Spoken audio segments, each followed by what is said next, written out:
আসসালামু আলাইকুম ভিউয়ার, সবাই কেমন আছেন? আশা করি ভালো আছেন, সুস্থ আছেন। আমি মুজাম্মিল হোসেন অপু আবারও চলে আসলাম আপনাদের মাঝে।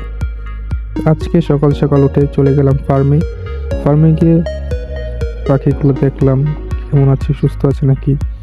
তারপর পাখির খামার পরিষ্কার করলাম, দেখলাম, ডিম তুললাম, খাবার দিলাম। তারপর সব কিছু করা শেষে ডিম তুলে ফেললাম। তো ডিম তোলার পর ডিমগুলো ডেলিভারি হয়ে যাবে ইনশাল্লাহ।